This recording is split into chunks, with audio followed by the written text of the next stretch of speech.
Hey, taxpayers. It's time. It's time to defund the CBC. In Canada, federal funding over the past 5 years has amounted to about $885 million to support journalism, and that is excluding CBC, that is the Canadian Broadcasting Corporation.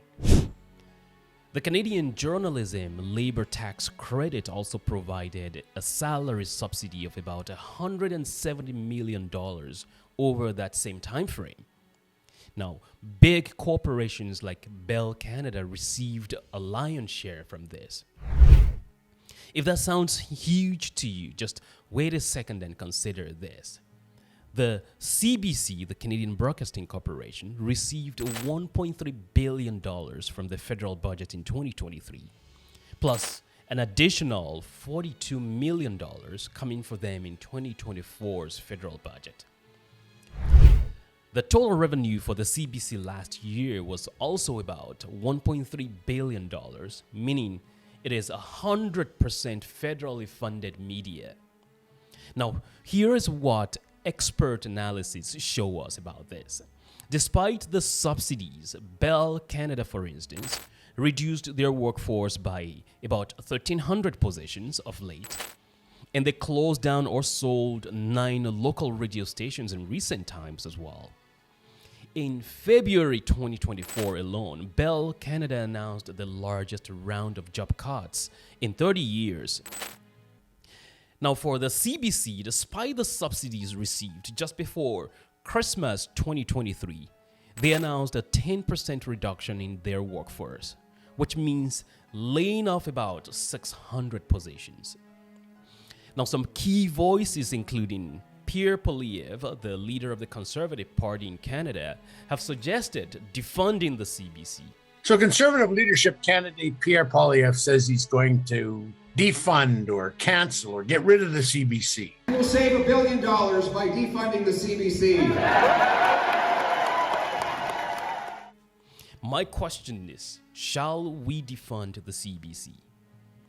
What does the Canadian government, or any government in fact, derive from such business ventures? I wouldn't be the one answering all these questions, but my guest today, Dr. Lydian Miljan, a professor of political science, has done extensive research on media and public opinion and discourse and government policies. And she recently authored a very compelling article that she titled Federal Support for Journalism, which I totally encourage you to read in the description below. Dr. Miljan unpacks the mystery behind the horrendous business model for a federally funded media in our recent interview. You really don't want to miss a second of the conversation. Okay, so let's get into it. I read your article, and I must say it's very insightful. And for everyone that will be watching this after now, I think that's a very great article that I think people should get their hands on, and I'm going to tag that also in the description to the video just to make sure that people get access to it. It's insightful, it's short, and it's straight to the point.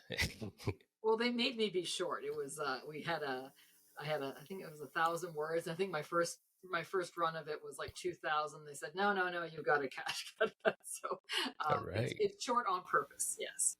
Okay. Yeah, I think it's short so people can easily digest it, right? It's not everyone, especially if you're not from the academic space, you're not used to reading this kind of lengthy document, right? Right. Glad you enjoyed it. So I did. So my goal is actually maybe in threefold. The first is, overall is to unpack the realities of how a Canadian federally funded media would first shape public narratives, and second will be how it shapes the public's trust in media, and third, maybe possibly talk about how a federally funded media will shape the media of the future. Hopefully we get some time to talk about that. We'll try to unpack those things. So if I go by your article, if the Canadian government kind of runs a business model that is being tested on the news industry. That's the way it sounds to me. I think on the part of the government is the fact that they have their own understanding of the business model, but your article is actually pointing to the other side, the repercussions of that business model. So here are the federal funding details that I was able to glean from your article and some others that I also researched on my own. So over the past 5 years, the Canadian government has spent an approximate of $885 million to support journalism, and that's excluding CBC subsidies alone. You said in your article that the justification for such largesse is that government wants to be able to preserve local journalism. The second thing I noticed is that the Canadian journalism labor tax credit also provided a salary subsidy costing about $170 million over the same time frame in 5 years. A company like Bell Canada received a lion's share of that subsidy you mentioned in the article. And in 2024, you also mentioned that Bell Canada received about $40 million in annual regulatory relief from the government.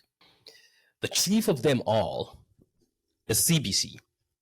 CBC in 2023 received $1.3 billion from the federal budget, plus a $42 million that is coming in the 2024 federal budget. Now, the critics of this approach by the government will condemn this business model. And you noted in your article as well that in spite of this support, both television, newspaper, they've all declined further in spite of the support by the federal government. The industry is also ridden with layoffs of late. We've seen that also, including this year, even by the CBC. While the newspaper industry is almost, gone into forgotten era now. So in spite of all these, there's a layoff, about 1,300 people laid off by Bell Canada. They closed several of their subsidiary and their shuttering international bureaus. And in 2024 alone, you noted that Bell Canada announced the largest round of job cuts in about 30 years. I try to put an end to all the data because you know it better than I do. So let me look at it like this. If news and entertainment were a product, and if the listeners, the viewers, were the consumers or the clients in this case, how do you make sense of this business model by Canadian government? Okay, so there is a lot to unpack there.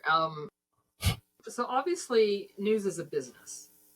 But it's also a public good, right? So where the government comes in, they're saying, well, it's terrible. We're losing audiences. That's basically the bottom line. Fewer people are going to traditional media to get their news and information. And so, because of that, news organizations will lay off staff. They'll shut businesses down because they can't make a go of it.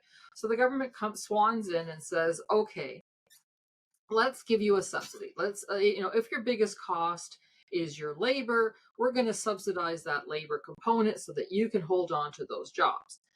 Corporations go, great, we'll take the money, which, they don't have a problem taking the money, but we're going to do with it what we will. And as fewer people watch, their advertising revenue goes down and they go, well, we can't make a profit, so we're going to lay off these journalists. We're going to close a bunch of programs.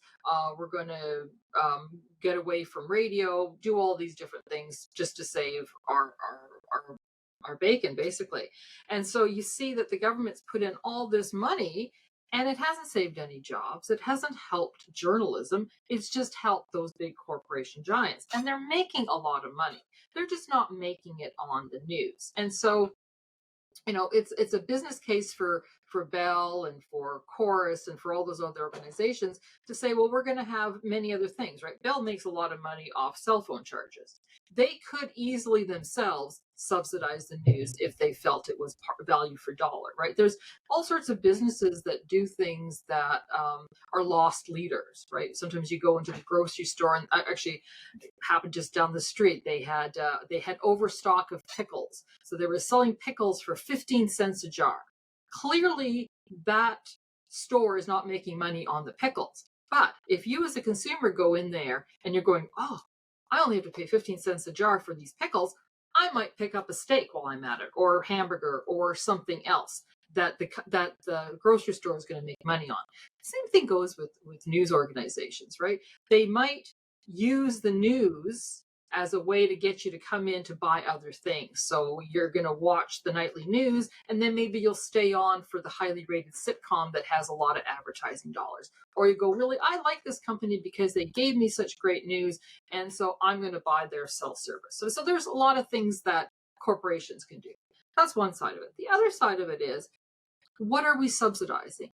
If Canadians stop watching the news, stop buying the newspapers, it doesn't matter how much the government subsidizes. It's still not going to influence people, right? So, excuse me. So ultimately what you want is people consuming the news so that they're good citizens.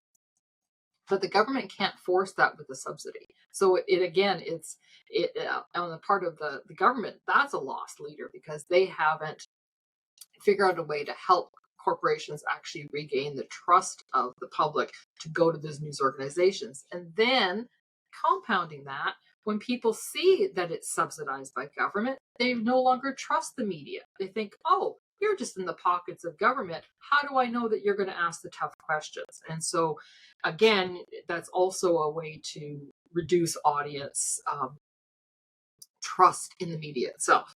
So from everything you've described, my first question is, who is benefiting from this apart from the corporations that they are subsidizing? Who else is benefiting from this? Why will the government continue to do it? Well, government does a lot of things that doesn't make sense. They do it because they think it's good PR. They do it because obviously they feel that that's the way to help media organizations. But at the end of the day, my argument is that the more you subsidize the media, the less likely they're going to innovate. So new media, right? Social media, podcasts like this is very entrepreneurial, right? This is the new landscape does still make money. And I think that what Canadians, and I think around the world in Western democracies, why we've embraced social media to such a great extent is because we felt that we were being given a very produced and structured type of information system that was, in some respects, controlled by the governments, because governments meter out information. And also, journalists were willing participants. There's sort of this symbiotic relationship between journalists and government, insofar as it's journalists, it's a job, right? And it's sometimes referred to as a sausage factory. There's a routine way of doing things, right? So if you're on Parliament Hill and you're a journalist there, you know that every day the government has question period. You know that every day there's going to be a press conference or a press release. And so as a journalist, you're going to go, oh, I'm just going to take what they give me, write it up, and then I'm going to get a standard quote from opposition members here and there. I might get a person on the street. I might go to a business council or a think tank, but the story kind of writes itself every day. And it's very much a routine thing. And what I think Canadians, how over time we've lost our trust, is because they feel that there is a bias in the media, that the bias tends to be pro-government. And more sinister than that, it tends to be pro a certain type of government. The research I've done in the past, when I looked at sort of the values and the voting habits of journalists themselves, they tend to lean more left of center than that of the general public. And so when we have liberal governments or NDP governments provincially, and you look at how they ask the questions, they tend to be, at least in the early days of a mandate, much easier on a liberal or left-leaning government than they are in a conservative government. So again, that creates distrust, especially amongst conservatives. And so the conservatives are going, well, why should we watch your show? Why should we read your newspaper? You're not giving the full story. You're giving a leftist criticism of a government as opposed to a right-wing criticism of a government. And so then when you go on social media and you see what's happening in the United States with the rise of Trump and his rhetoric about, he's really attacking the media. He's attacking it on this basis. He's basically saying whenever you talk about me or whenever you talk about conservative policies or politics, it is one-sided. You are not giving us a fair hearing, and there's lots of data to support this, that the media tends to denigrate some voices and amplify others, and so that also is part of it. So traditional media, by all means, is going by the wayside. They're losing money, but YouTube, social media, Facebook, Instagram are exploding. They are making billions of dollars. So it's not that people don't want information, they just don't want it from the traditional sources. Right, right. There's a lot you've said there that we need to unpack. But what we're going to do is this: we'll take a quick break, and I'm going to be right back to ask you a lot of questions while I unpack all the responses you gave just now. I'm certain you're enjoying this interview right now, and you can't wait to get back into it. The analytics on this channel show about 95% of the viewers on the channel haven't subscribed yet. So you do me a favor by clicking the subscribe button right now. Then I'll keep my promise to continually improve on the quality of the conversations that are produced on this channel every time. So please click the subscribe button right now, and let's get back into the conversation. I also encourage you to watch this conversation until the end, because I have a very important announcement coming at the end of this conversation today. You don't want to miss that important announcement. So there's a lot you've mentioned there. There's media bias, there's the unreasonability behind the whole investment by the government, and you say it's not a new thing that government invests in things that are not profitable. The reason you're giving your article is specifically because there's a decline in consumption of traditional media. That's the reason government is actually taking the route of propping the news and entertainment industry. But when you compare the news media to other industry, take for instance, like you mentioned, the retail industry, the world is no longer in the days of brick and mortar. It's now e-commerce that took over, right? And if you compare also, say, with the travel industry, compared to the days where you had agents booking for everybody, the online system has taken that over. And all the players that had to innovate and adapt to the state of the art technology as they go on. There are several other industries we can talk about, entertainment even, right? You talk about Netflix now. A few years ago, there was nothing like Netflix compared to now. And then you talk about publishing, you talk about audiobooks compared to before, where all of that was all traditionally done in bookstores all over the places. So there's a shift in a lot of industries. But it looks like the news media is actually being the least adapting to the changes around them. And you mentioned the fact that this has also led to bias. Is the reason like this? Is it because they refused to adapt to the changes in the industry that led to bias in that they want to stay relevant? Or is the other way around? Because, they're biased, they refuse to adapt to the changes that is going on around. What do you think about that? Well, I mean, the story about bias in the media is in part, there's always been bias in the media. If you think back to sort of the yellow journalism days of Randall Hearst versus Pulitzer, those are great battles of two different media giants, and they were biased in their own way. Famously, I think Randall Hearst said, "You supply the pictures, and I'll supply the war," reference to the Spanish American Civil War.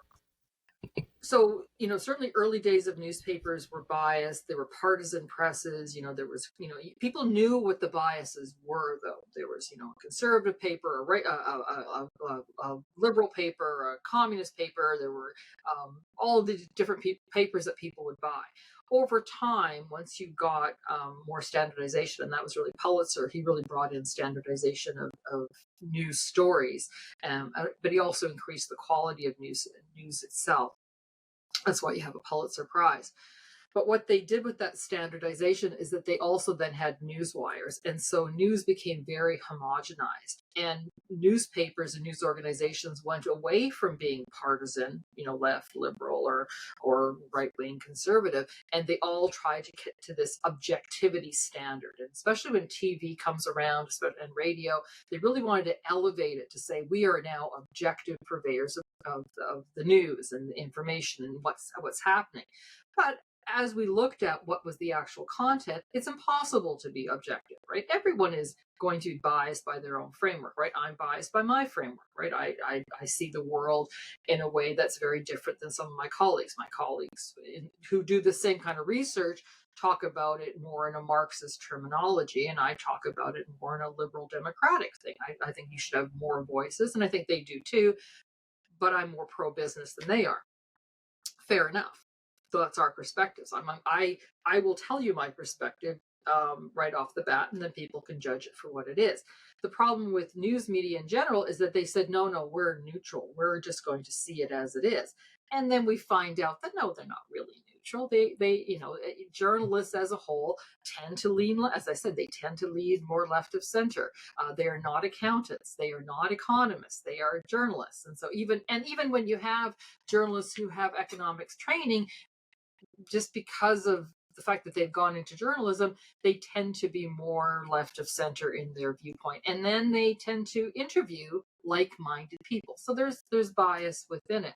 And so the innovation part of it is that some journalism has innovated, and you go to websites and they've added video and they've added all sorts of different things, but fundamentally they lost that trust with the audiences. And it could be that they're not basically expressing what their bias is so that people know what they're going to get, or that they're sort of hiding behind the veil of their past performances.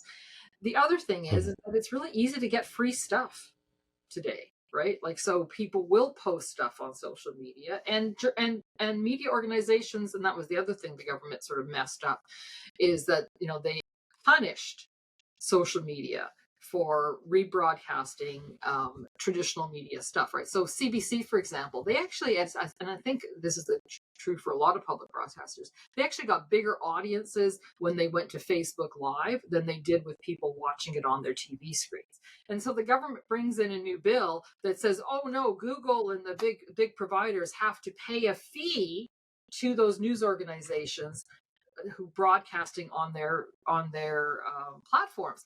And so Facebook went, no, bye, we're not doing that. And they blocked Canadian news. So then they block an actual audience that wanted to see CBC on Facebook. They blocked them. So for people who got rid of their cable, got rid of their satellite, they no longer have direct access through the social media platforms that they wanted. So again, the government comes in trying to solve a problem and completely making it worse, to the extent that now Canadians have fewer avenues to access the content that they're interested in. So I'm sort of rambled on that, but it gives you a sense of how convoluted all these different programs that the government put in, and in fact are once you get organizations that are trying to innovate, and then the government pulls the wool from under them.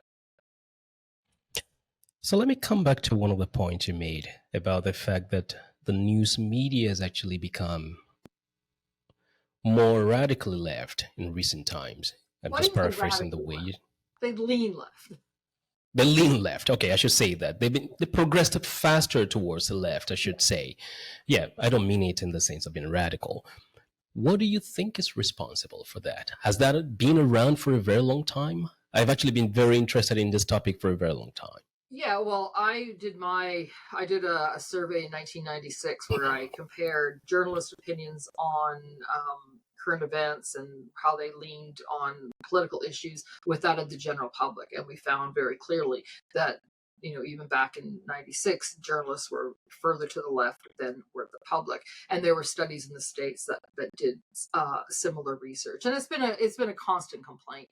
And again, it's part of the education that journalists have. So they're going to journalism schools, they're getting a similar type of viewpoint. Professors in general, not all again, but they also tend to lean left. And so you just have a compounding effect of that. I mean, and then a lot of journalists are also are younger, or at least when they first start.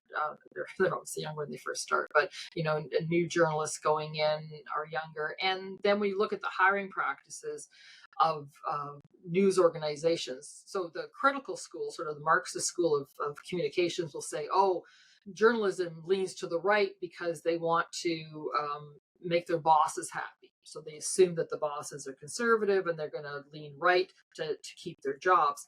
But in fact, you find that it's very difficult for the boss or the owner to direct, unless you're Rupert Murdoch, to direct the news content. And so news content is directed by the newsroom itself. And people tend to hire like-minded people. Right? If you're going to hire somebody, you're going to hire somebody you get along with, right? So if I am, if I'm a Canadian journalist who tends to vote NDP, I'm not going to necessarily want to vote for the journalist that comes to my door that says, "I support Maxime Bernier and the People's Party." It's like, that's not going to work, right? And so the new hires are going to be similar to their managers as opposed to the owners. So when let's take for example the politics of the United States. I think Canadian politics is not quite as close to the American politics in the sense of the divisiveness that is in American politics, especially in recent times, at least over the last decade, I would think. But the news media in Canada, like you said, is more left-leaning. And more we actually find that there are conservative voices who are raising concerns about this. I will say the left is not raising concerns about this for the most part, because it's actually serving the greater good of the Liberal Party. But are we going to find a kind of divisive environment in our political climate in Canada, like there is in the States right now, in which conservatives are actually going to protest more and more about the state of the Canadian media, especially being propped up by the government? Well, I think you're already getting that, right? So if you look at Right. Pierre Poilievre, for example, he has no problems challenging Canadian journalists and saying that their questions are wrong, or they're essentially parroting the talking points of the Liberals. If you watch a lot of his press conferences, he will challenge journalists and really give them a dressing down, which is very similar in style to what we see in the American side of things. So he's not afraid of the media and so as much. And then there's other interesting things that conservative politicians have done. So Danielle Smith in Alberta, for example, I know her and she's read my work. So she's very critical of the media as well. Doug Ford went so far in the last two election cycles of not having a media bus. So normally in an election campaign, journalists pay to go on a bus and follow the leaders around. Mm-hmm. Doug Ford went, "No, thanks. You guys don't get to travel with me. I'm only going to talk to local journalists in local areas. I don't need the provincial press corps to come to follow me around." And so he limited access to the media. And I've seen this on lots of different election cycles. Brian Mulroney had a very difficult time with the media as well. And so there's always been a tension with conservative politicians and the media, and now they're finding new ways to access their audiences. And so if you look at the polling numbers and Pierre Poilievre, I think he's a great case study of how you can avoid traditional media and speak directly to the public through his social media channel, right? So he's been really cultivating audiences, direct audiences in his social media channel, producing highly sophisticated videos that are rather long, even for like a social media platform that people are watching. So there's more people who will directly watch his videos than will see any, CBC or CTV newscast. Like he's getting Right. 3 to 4 times as many views as an individual newscast. And so that's how the political parties are innovating. And so they're not paying as much in advertising, right? If you think about sort of how the model worked, is news organizations relied on advertising, either through sponsors that are selling product or through political parties that were selling ad space. And they're not doing that as much. They are now going to less traditional vehicles. And so while and then this is an aside, but at the same time that the Liberal government is sort of having a war with Facebook and social media giants over Exactly. that other thing, they were still buying Facebook ads. They were still buying Twitter ads themselves. So they were saying, on the one hand, we want you to pay out to our media organizations, but on the other hand, we're actually going to still support you with our advertising revenue. Yeah, but isn't that hypocritical? Isn't that some level of bias and control, would you say? I'd say that, yes. Yeah, and on the ground of long form content, I think that has come to stay. I have some other questions that will follow up with you about that in a second. But long form content, what you're talking about, that someone like Pierre Poilievre has taken that approach to kind of circumvent the control of the liberal left on the media. You also mentioned the fact that there is different bills, some of them that have made it to become to the 7 stages already. And in your article, you mentioned Bill C-18, you mentioned Bill C-11, and there's also C-63, the Online Harms Act, that is, I think, is still before the House of Commons right now. Now, it looks like there is an executive hold also on even the long form kind of content that we're talking about, that someone like Pierre Poilievre is actually taking that approach, because it's limiting the number of people he can reach. It's also limiting the number of people that traditional media can reach, in the sense that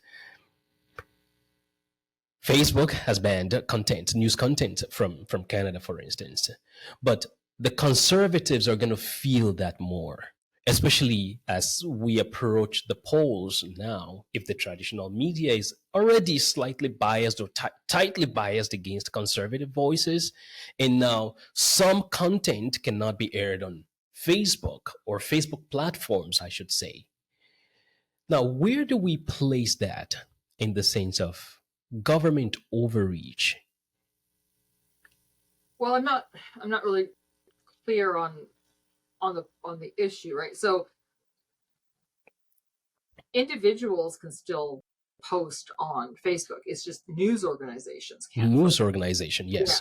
Yeah. So in fact, I would argue that helps the conservatives, both in terms of their argument, but also it doesn't prevent them from posting directly.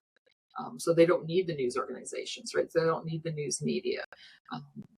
So I don't think it harms them. And as they are losing audiences, it's much more difficult for them to be influencing the voters, right? So the politicians can influence them directly.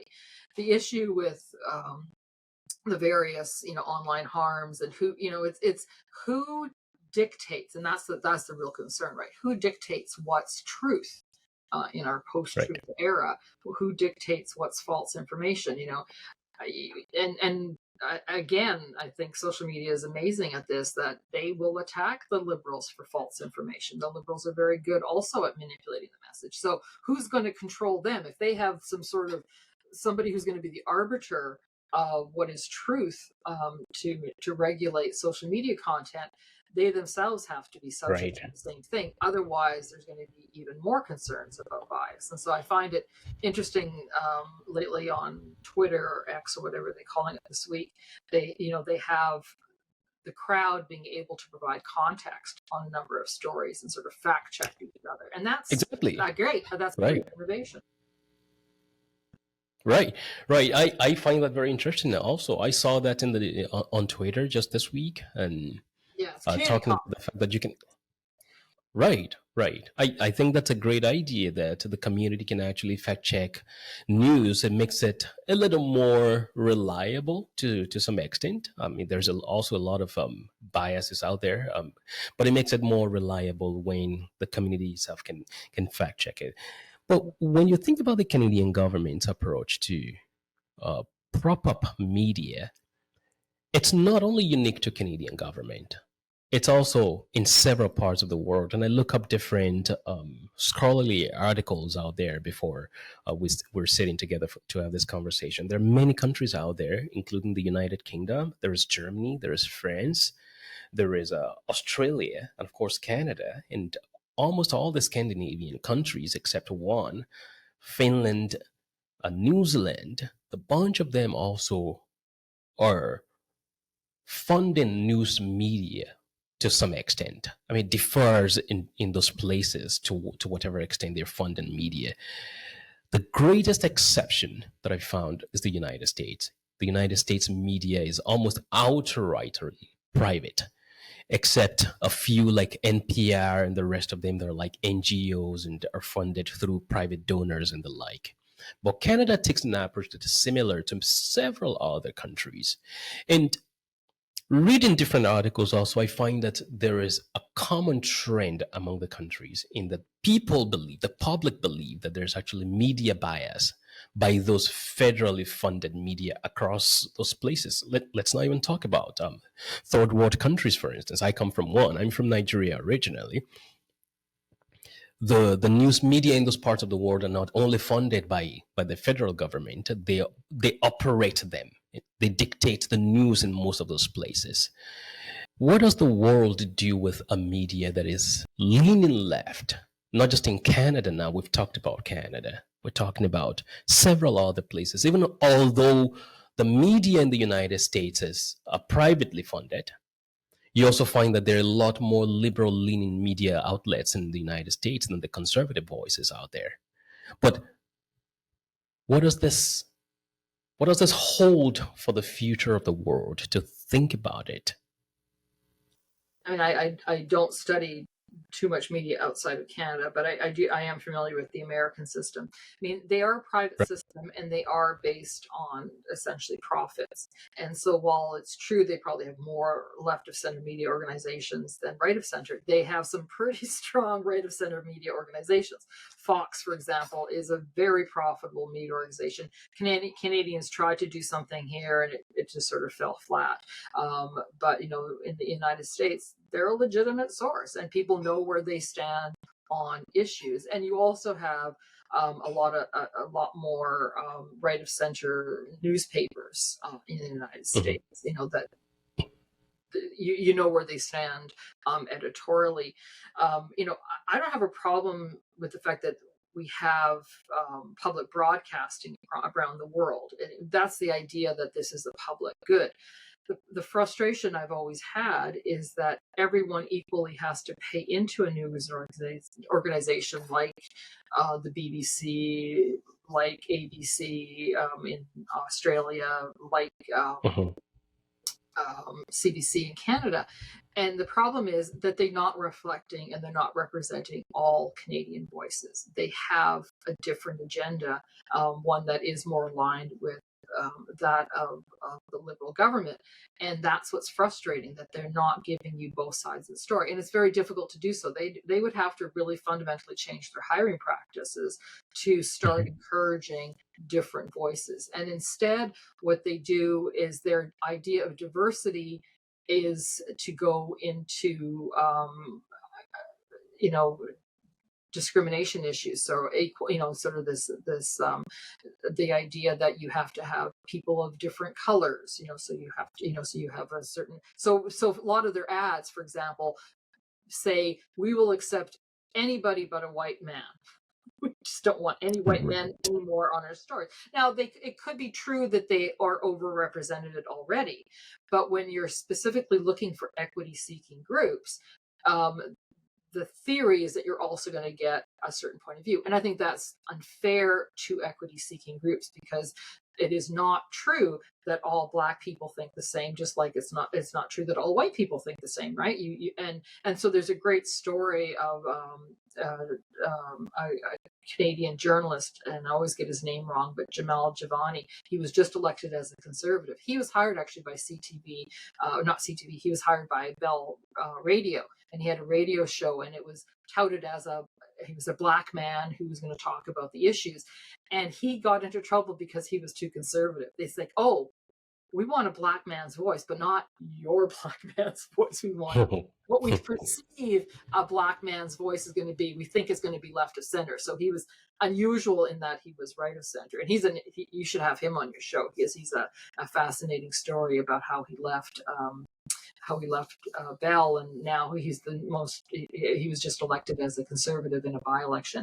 And fun fact, he's also good friends with the new vice president pick of Donald Trump, J.D. Vance. They were roommates together in law school. So the issue is, when they're doing these hiring practices, they're looking at the color of people's skin and assuming a point of view, as opposed to saying, and it'd be fascinating if they said, yes, we want a diverse group of people to be hired. They can be of whatever ethnic origin or background, but we want them to have this perspective. Right. That would be refreshing on the part of them. So they tend to focus on a certain type of individual that they're looking for. Right. Yeah. I think in this case, the concept of diversity should not be it shouldn't be limited to race only. It should actually be more of the opinion and the political stance that people take than their skin colors. I think for the most part, I actually think that's true in many, not just in news media. I think in several institutions, that's very true. I was actually just talking to someone at work today about it, that I was once, I remember when I was in grad school, I applied for a job and I didn't get a job, but the guy that got the job was actually a white dude that got that job. And I remember going back to that office and asked them why I didn't get the job. And they were scared to death that I was even asking them. And they told me that, oh, the guy that got the job, you were both equally qualified PhD candidates, but he had volunteered a lot more than you did. And he's from rural Nova Scotia. And then they asked me that we're so sorry. And I remember telling them, I said, no, you shouldn't be sorry. He's actually more qualified than I am. He should get the job. I don't see a reason why you'd give that job to me because of the color of my skin. You make the time investment that guy has put into volunteering of no worth in that sense. And I think in this case, it applies to a lot of industries out there, including media that we're talking about. We can't, maybe that's why I don't really like the idea of DEI that has this covering cast only on race. But let's move away. Just to add to that, I think it's harmful to people who are hired under it, because then the assumption is that they would only have gotten that job because of a quota or because we have this DEI, as opposed to saying, no, you're a great candidate and you should get the job because you were the best candidate to get the job, right? That's what's important in those conversations. Yeah, so let's begin to wrap up like this. You've mentioned that you have a concern about the way they interpret diversity, and you mentioned your concern also about the lack of innovation just because the government is propping up news and entertainment. I saw a post on Twitter yesterday by Pierre Poilievre, or 2 days ago, and he said, defund the media. I'm not a big fan of defunding institutions, especially institutions that are of help to the larger society. But would you say that's the right approach to defund the media? Well, and he also specifically wants to defund CBC. CBC, right. I always find that a tough one, right? Because it is such a national institution, and they do provide good. They provide a service for a lot of people. I would say that they need to revamp the CBC. If you're going to say that this is a public good and we need a public broadcaster, then we should make sure that they are fulfilling their mandate. And their mandate from the outset was to provide Canadian voices to each other, to allow a conversation of Canadians across the country. Because it's such a monolithic organization, what it ends up happening is it's Toronto preaching to all the regions. It's very Toronto-centric, it's very Ontario-centric, and they have these token things that they get from the provinces, but they really don't, even if you look at, and it's a big thing, right? It's not just the news, it's also entertainment, right? But so when they have shows about Western Canada, it's Little House on the Prairie kind of stuff. It's a little mosque on the prairie, or it's stuffing. If it's about Alberta, it's got to be about a ranch and horses, right? I grew up in Alberta. I never sat on a horse, right? I live in a city, right? Calgary is a very dynamic city. why are you presenting it as just the Calgary Stampede and not all the rest of it, right? And likewise, rural Nova Scotia is just seen as this, Anna Green Gables, corrections PI is Anna Green Gables. That's it. That's all you got. So it's not really giving us that conversation. So I think that, as much as he might say defund the CBC, he's probably going to want to pare it down and let it go to its core mandate. And provide a lot more regional conversations, because there are a lot of underserved areas in the country, especially when it comes to news and information. But you would need to invest more in local news and less in the national broadcasts. And that's tough. That is very difficult, and it probably would be easier just to defund it, because CBC has never, in the last 30 years, had any ratings on their local shows that had beaten any of the private stations, right? So CTV is always beating them in the soccer hour in terms of audience reaches. So they would have to fundamentally change how they connect with Canadians, and so that there's a reason for Canadians to want to watch them again. So let me get your reaction to this. How bad do you think the media bias could be? Is there an example that you can cite in recent times that you think media bias played a significant role in that, especially when you look at the way public perception was about the issue in Canada? Well, yeah, I mean, there's a lot of different things. I mean, I'm actually just working on a study on looking at how they reported on these big programs like pharmacare and daycare and things like that. And it's not that they don't report on it. They obviously cover it. They cover the criticisms, but they don't ask the hard questions. So they'll say, we're going to put a daycare deal. The provinces don't like it. And the conversation's all about how to make the deal with the provinces. And that's the story. They don't really get into, will this work? Who's going to pay for it? Where will we find the money? Those questions are, I mean, I've been looking through all the stories, and I can't find those questions being asked. Same with pharmacare. There's like hundreds of stories on pharmacare, and they all were, will Jagmeet Singh like the deal? Is he going to pull the plug? It was never about, is this feasible? Can we actually afford this? Would money be spent elsewhere better, right? If we have a broken healthcare system, why would we add more permanent spending? So that's where the bias is they're just missing important details and important questions that most people would have. I think most reasonable people would think it's much more important to know how is this going to work? And will this make things better, as opposed to just repeating the talking points of the government? If you made it thus far in this video, thank you very much for hanging around with me. And permit me to bring you a very important announcement. I've said it many times on this channel. My goal through the channel is to be able to help many people navigate the complexities of life, and that of modern society as well. From deep down my heart, I believe in the rights of everyone to individual prosperity and the common good of the larger society. That's why I do several monologues and I bring expert insights through the invited guests on this podcast.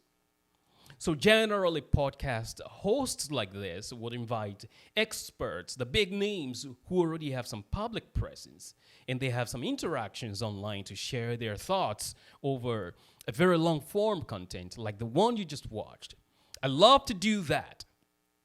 But I also love to hear from people like you, everyday Canadians who may not even have a Twitter account, who's never written a book before, who does not write any article online.